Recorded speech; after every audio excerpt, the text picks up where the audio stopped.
Hola a todos, continuamos el día de hoy con la segunda parte del capítulo 22 de el libro La Vuelta al Mundo en 80 días. Picaporte se vio pronto en una ciudad absolutamente europea, con casas de fachadas bajas, adornadas de cancelas, bajo las cuales se desarrollaban elegantes peristilos,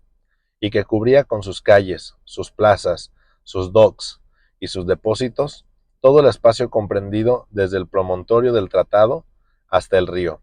Allí, como en Hong Kong, como en Calcuta, hormigueaba una mezcla de gentes, americanos, ingleses, chinos, holandeses, mercaderes, dispuestos a comprarlo y venderlo todo, y entre los cuales el francés era tan extranjero como si hubiese nacido en el país de los Hotentotes. Picaporte tenía un recurso, que era el de recomendarse cerca de los agentes consulares franceses o ingleses establecidos en Yokohama, pero le repugnaba referir su historia, tan íntimamente relacionada con la de su amo, y antes de eso quería apurar todos los demás medios. Después de haber recorrido la parte europea de la ciudad, sin que el azar le hubiese servido, entró en la parte japonesa, decidido a llegar hasta Yedo, en caso de ser necesario. Esa porción indígena de Yokohama se llama Benten, nombre de una diosa del mar adorada en las islas vecinas. Allí se veían admirables alamedas de pinos y cedros, puertas sagradas de extraña arquitectura, puentes envueltos entre cañas y bambúes, templos abrigados por una muralla inmensa y melancólica de cedros seculares, conventos de bonzos donde vegetaban los sacerdotes del budismo y los sectarios de la religión de Confucio, calles interminables donde había abundantes cosecha de chiquillos con tez sonrosada y mejillas coloradas, figuritas que parecían recortadas de algún biombo indígena y que jugaban en medio de unos perrillos de piernas cortas y de unos gatos amarillentos sin rabo, muy perezosos y cariñosos. En las calles todo era movimiento y agitación incesantes, bonzos que pasaban en procesión tocando sus monótonos tamboriles yacuninos, oficiales de la aduana de policía con sombreros puntiagudos incrustados de laca y dos sables en el cinto, soldados vestidos de percalina azul con rayas blancas y armados con fusiles, hombres de armas del Mikado, metidos en su justillo de seda, con loriga y cota de malla, y otros muchos militares de diversas condiciones, porque en el Japón la profesión de soldado es tan distinguida como despreciada en China. Y después, hermanos postulantes, peregrinos de larga vestidura, simples paisanos de cabellera suelta, negra como el ébano, cabeza abultada, busto largo, piernas delgadas, estatura baja, tez teñida, desde los sombríos matices cobrizos hasta el blanco mate, pero nunca amarillo como los chinos, de quienes se diferencian los japoneses esencialmente. Y por último, entre carruajes, palanquines, mozos de cuerda, carretillas de velamén, norimones, que son sillas de mano de tipo lujoso, con caja maqueada, congos, que son sillas de mano menos lujosas que los norimones, suaves cuerdas literas de bambú, se veía circular, a cortos pasos y con pies pequeños calzados, con zapatos de lienzo, sandalias de paja o zuecos de madera labrada. Algunas mujeres poco bonitas, de ojos encogidos, pecho deprimido, dientes ennegrecidos a usanza del día, pero que llevaban con elegancia el traje nacional llamado kirimón, especie de bata cruzada, con una banda de seda, cuya ancha cintura formaba atrás un extravagante lazo que las modernas parisienses han copiado, al parecer, de las japonesas. Picaporte se estuvo paseando durante algunas horas entre aquella muchedumbre abigarrada, mirando también las curiosas y opulentas tiendas,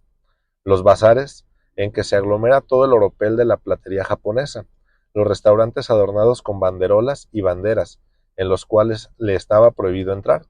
y esas casas de té donde se bebe también el sake, licor sacado del arroz fermentado, y esos confortables fumaderos donde se aspira un tabaco muy fino, y no el opio, cuyo uso es casi desconocido en el Japón. Después, Picaporte se encontró en la campiña, en medio de inmensos arrozales. Allí ostentaban sus últimas colores y sus últimos perfumes, las brillantes camelias, nacidas no ya en arbustos, sino en árboles, y dentro de las cercas de bambú se veían cerezos, ciruelos, manzanos, que los indígenas cultivaban más bien por sus formas que por sus frutos, y que están defendidos contra los pájaros, palomas, cuervos y otras aves voraces por medio de maniquíes, haciendo muecas o con torniquetes chillones. No había cedro majestuoso que no abigarrase un águila, ni sauce bajo, el cual no se encontrase alguna garza melancólicamente posada sobre un pie. En fin, por todas partes había cornejas, patos, gavilanes, gansos silvestres y muchas de esas grullas, a las cuales tratan los japoneses de señorías, porque simbolizan para ellos la longevidad y la dicha. Al andar así vagando, Picaporte descubrió algunas violetas entre las malezas. Bueno, dijo, ya tengo cena, pero las olió y no tenían perfume alguno. No tengo suerte, pensó para sus adentros. Cierto es que el buen muchacho había almorzado en previsión todo lo copiosamente que pudo antes de salir del Carnatic, pero después de un día de paseo se sintió muy vacío del estómago. Bien había observado que en la muestra de los carniceros faltaba el carnero, la cabra o el cerdo, y como sabía que es un sacrilegio matar bueyes, únicamente reservados a las necesidades de la agricultura, había deducido que la carne andaba escasa en el Japón. No se engañaba, pero a falta de todo eso, su estómago se hubiera arreglado con jabalí, gamo, perdices o codornices, ave o pescado, con que se alimentaban exclusivamente los japoneses, juntamente con el producto de sus arrozales,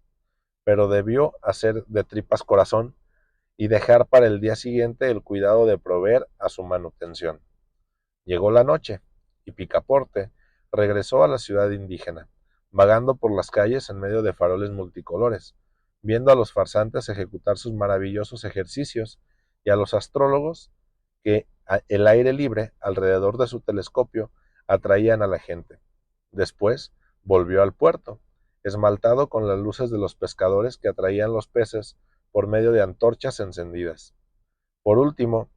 las calles se despoblaron. A la multitud sucedieron las rondas de yacuninos, oficiales que con sus magníficos trajes y en medio de su séquito parecían embajadores, y Picaporte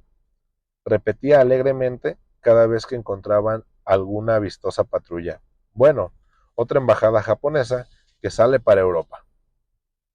Y aquí terminamos con la segunda parte del capítulo 22, para continuar en nuestro siguiente capítulo, el número 23, que se llama Donde la nariz de Picaporte se prolonga desmedidamente. Y hasta entonces nos vemos. Adiós.